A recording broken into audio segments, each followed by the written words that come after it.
So it looks like the new updated and official points for the World Eaters and the Death Guard have been shared widely across the internet now. In the new download, reportedly Angron is 385 points, Death Shroud Terminators are 140, Mortarion is 180, and we've got plenty more. Let's talk through the Death Guard and World Eaters rosters and see how the points updates tally up with their unit changes in their books.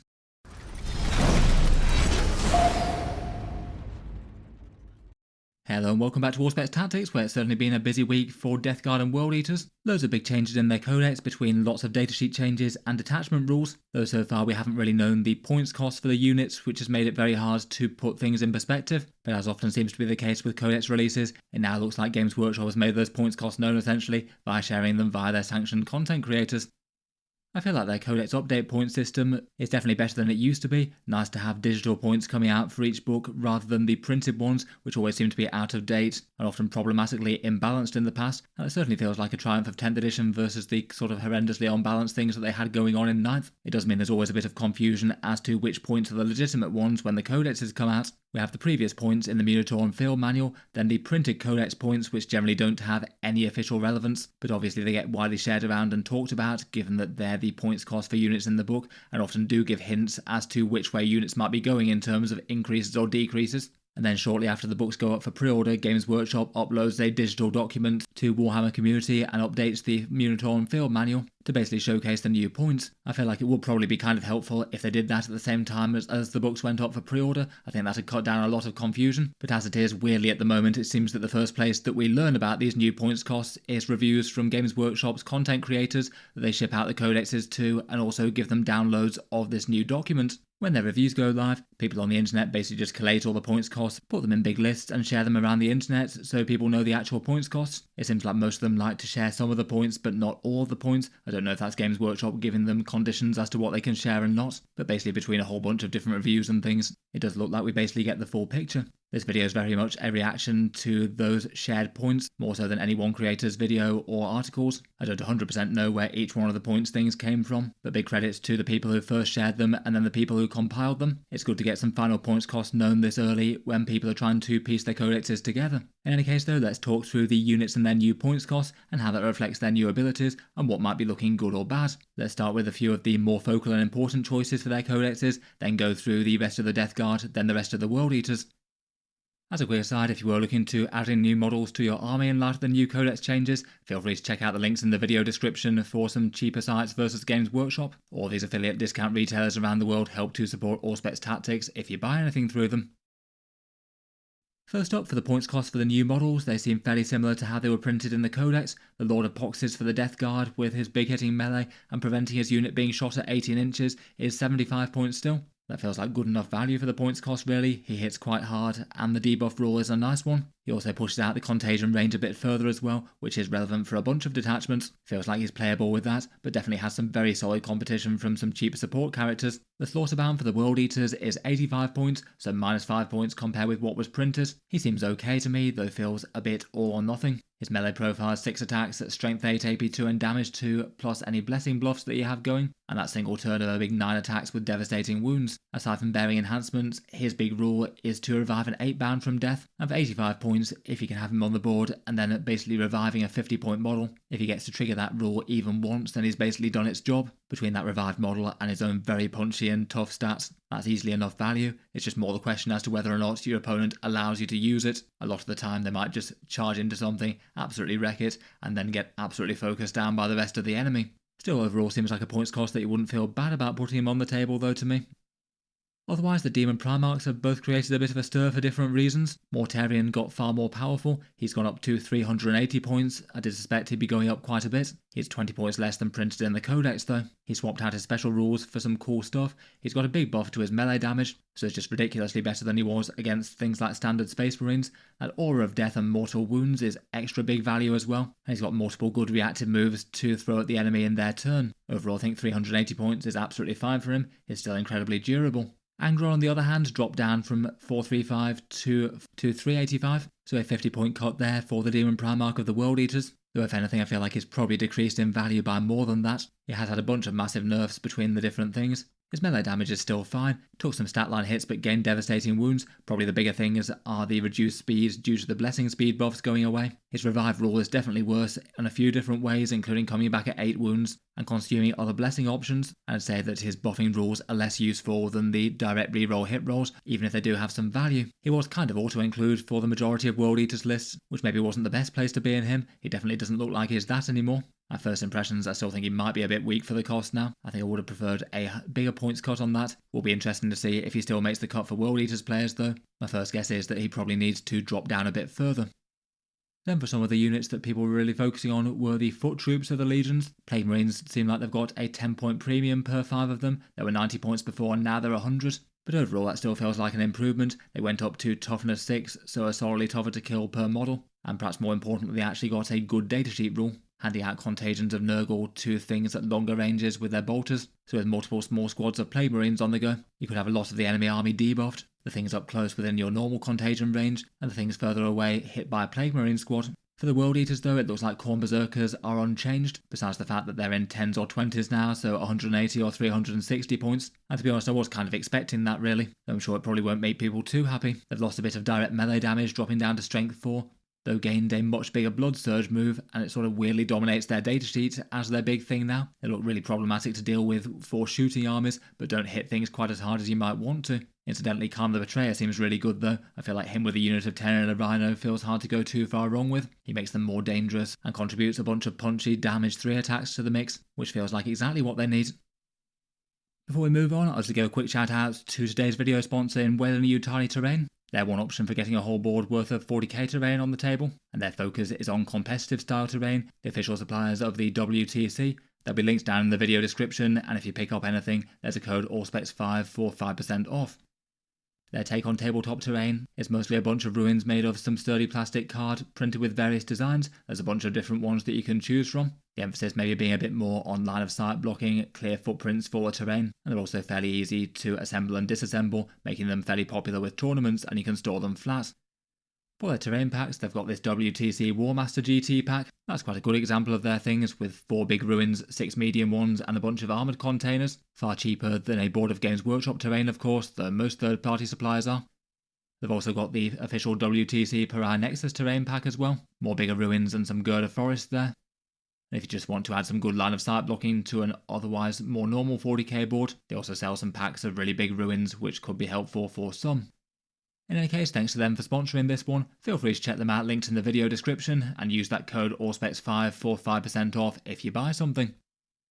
Moving on though, and let's take a bit more of a focus on the actual armies in turn. First up, let's go through the rest of the Death Guard units, and then the rest of the World Eaters. For the other Death Guard squads, their Terminators both got some big boosts in the codex, but also went up in points. Black Lords are now 180 points when previously they were 155, though I still think that's overall quite a big buff to their datasheet, as they were pretty bad before. Their shooting is actually genuinely somewhat scary, with extra strength and AP against afflicted units, stacking with whatever afflictions they happen to have on them, and there's other ways to make their shooting far scarier as well. And now their melee is actually damaged too, they will be a lot less of an incidental threat there. You can also field them in 3-man squads. It turns out they are 115 points as printers.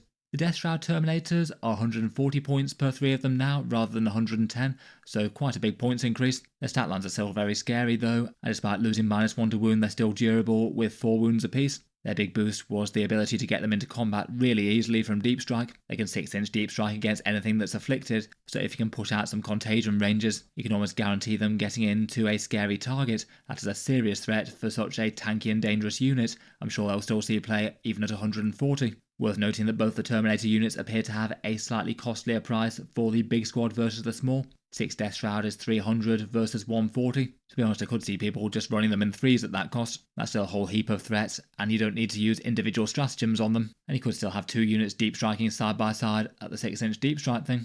Poxwalkers appear to be 60 points for 10 or 130 for 20, so again a bigger cost for a bigger squad. Maybe 1 or 2 small units of 10 seem basically auto-include for most armies, infiltrate into the mid-board and have some zombie outlying screens to do secondaries and things. It looks like if you want to do that 150 Poxwalker meme list in the Shamble Rock Vectorium, that'll cost you 780 points for the Poxwalkers, and I guess theoretically you get 180 points worth of free ones over the course of the game. Definitely kind of intimidating to have all that zombie meat on the front lines, and then still having 1200 points worth of Death Guard army to back it up. Finally spawn at 80 points plus 10, but they gain Scout and some ways to throw out mortal wounds, so nice enough there. Next up, we've got the vehicles. The named unique demon engines for the Death Guard generally had a pretty good update. The bloat drones are as printed in the codex, the regular one's unchanged and still fine. The one with the heavy blight launcher is 100 points though, and looks very good for the cost in my opinion, particularly given the contagion debuffs and maybe the Lord of Virulence's buff. A battery of 3 of these just looks like they're fairly monstrously general purpose firepower. I'm sure they'll be popular. Otherwise, Blight Haulers also look far better. They only went up 5 points, and for that they got a lethal hit multi-melter, and a datasheet that now gives you +1 to hit and wound against monsters and vehicles, which again is way better. The Plague Burst Crawler went up to 195 points from 180, paying a bit of a premium for its splash damage mortal wounds. I feel like that's a reasonable enough trade-off. It does have the ability to get a fair bit of random chip damage, and combos well with the Lord of Virulence too. For other Death Guard vehicles, Land Raiders are 240, they can carry 7 Death Shroud now, but given they've got that excellent Deep Strike rule, still doesn't really feel like they'll be focal. The Predators both went up a bit. The Predator Destructor can hand out some AP debuffs, which is good. Not quite as efficient on the raw damage output though.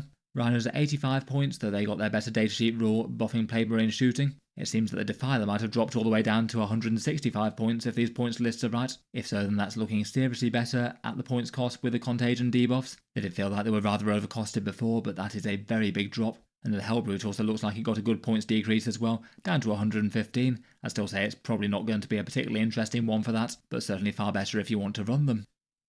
Then for characters, we already mentioned Mortarion and the Lord of Poxes. For the other lords, Typhus goes up 10 points despite getting the same stats. I guess he gained 1 extra attack, but he's still absolutely great at that cost. The other 2 Terminator lords are looking far more tempting though. The Lord of Contagion did go up to 110 points, but his datasheet rules are immense now. He hits really hard, and then gives both lance and sustained hits out to his unit, which just looks absolutely monstrous on Death Shroud. 250 points for him and 3 Death Shroud, deep striking at 6 inches, and then just obliterating something looks pretty legit. The Lord of Virulence dropped down to 90 points, again having a good datasheet buff. Looks like him commanding a bunch of those bloat drones with the Blight Haulers is a serious gun battery, and his rerolling wounds buff plus the Blight Lord datasheet buff again means that squad is going to have some pretty intense close range firepower. Otherwise, a few minor changes for the support characters. Putrefiers dropped down 5 points, though lost 3 grenades. They're still great for the criticals on 5s. The Icon Bearer's 45 points, still bad I think. The Malignant Plaguecaster I think was a really big winner of the codex. He gives his unit sustained hits 1 against afflicted things, which is nice. And his own personal damage output is genuinely quite good as well. I feel like he's going to be a really popular one. He'd combo really nicely with the Biologist Putrefier as well, so lethal and sustained on a 5+. The Noxious Blightbringer still doesn't seem that great at 50 points. The Plague Surgeon's still 50 points, and still feels like he'd be a rare choice outside of the one where he can heal D3 models. The Tallyman down at 40 points seems absolutely great. You could just literally have him standing on his own, denying some deep strike in the backfield and farming up command points each turn. That seems absolutely reasonable for just 40 points now. The Foul Blight Spawn remains 60, and with a fights first once per game, that's still nice. The Demon Princes both 195, the on foot one getting a big points increase, but also gained Lone Op and the discounted stratagems, and it still seems like he could be good.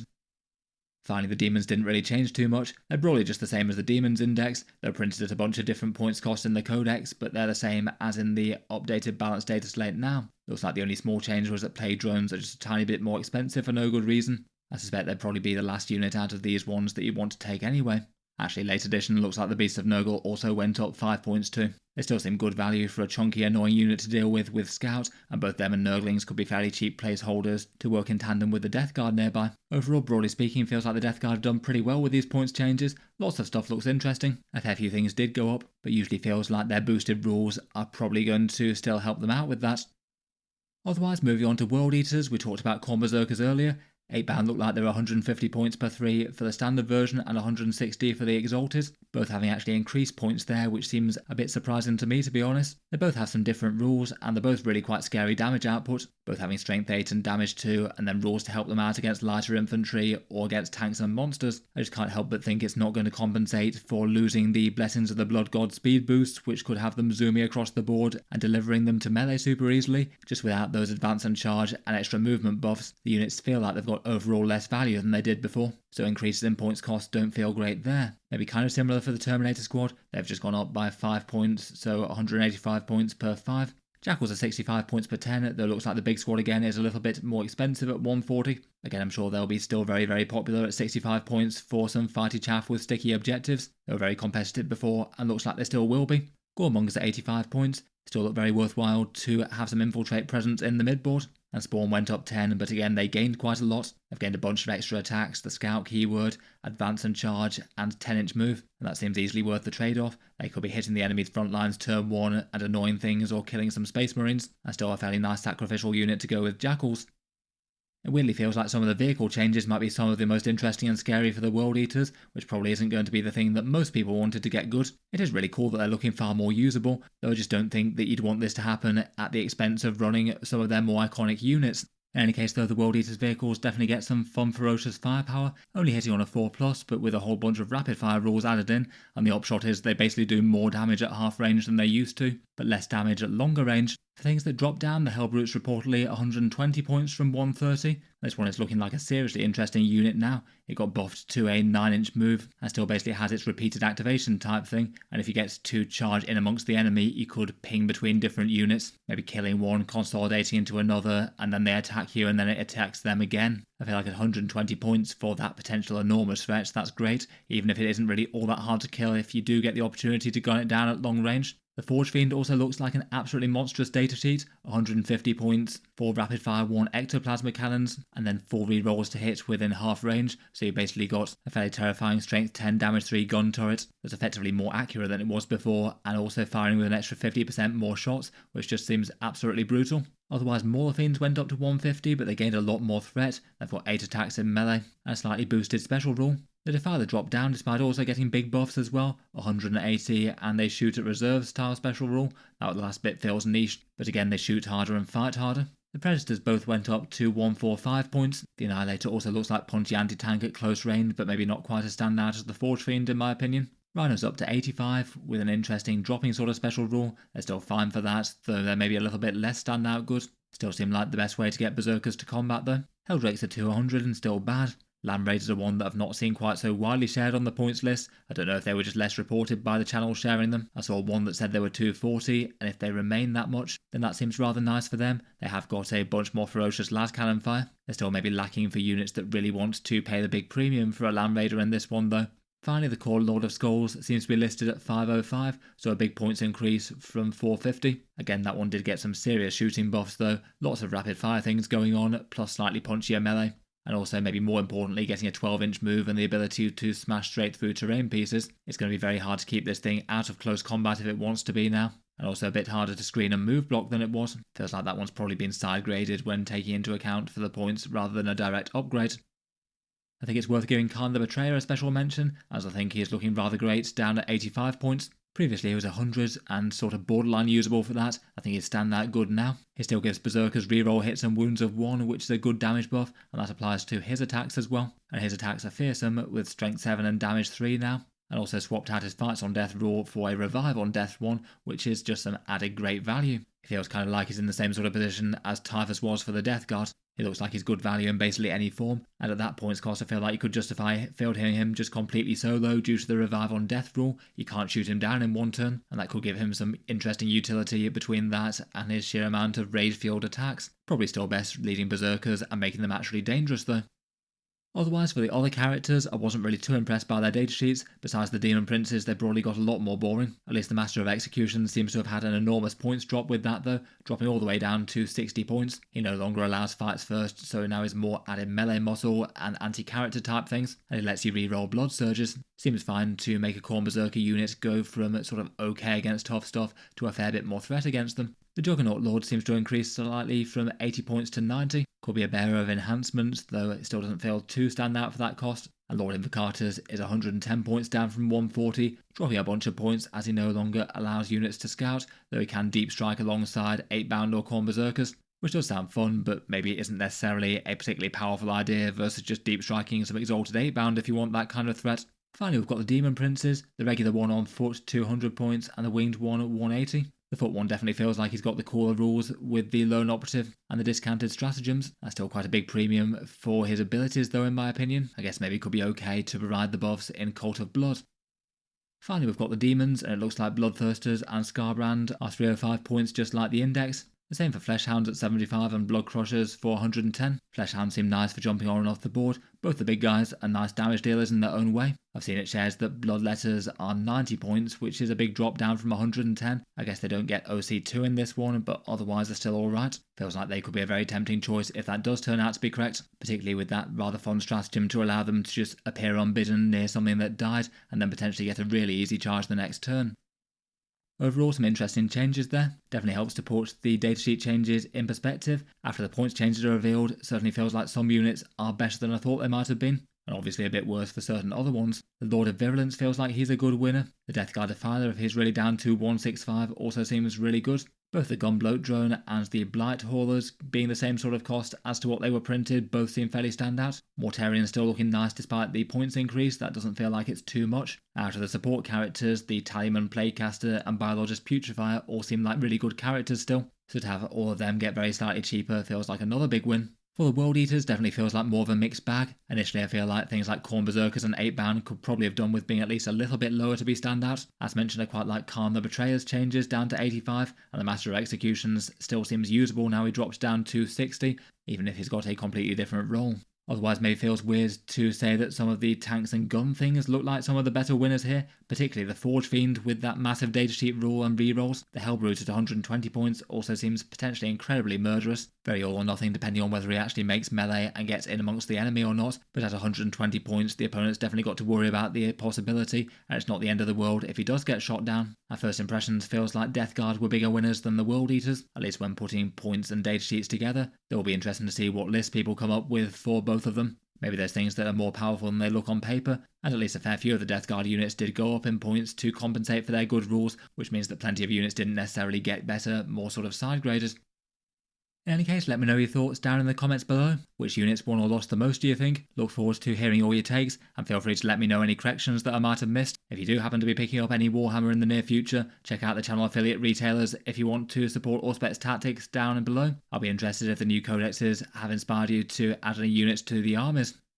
Otherwise, check out Weyland Yutani Terrain, the video sponsor, linked in the video description if you'd like some competitive style Warhammer terrain, and a big thank you to them for sponsoring this one. In any case though, I'll leave that there for now. Feel free to subscribe to Auspex Tactics if you'd like to see more like this. I'll certainly keep the regular 40k videos coming, including a few more ones for the Death Guard and World Eaters over the next couple of weeks, hopefully. Will be fun to dig into the codexes a bit more, maybe doing a tier list video eventually, and looking at some competitive lists once they start to hit tournaments. Check out the links in the video description below if you want to help support, including the Patreon page. But in any case, a massive thank you for listening, and I'll hope to see you guys next time.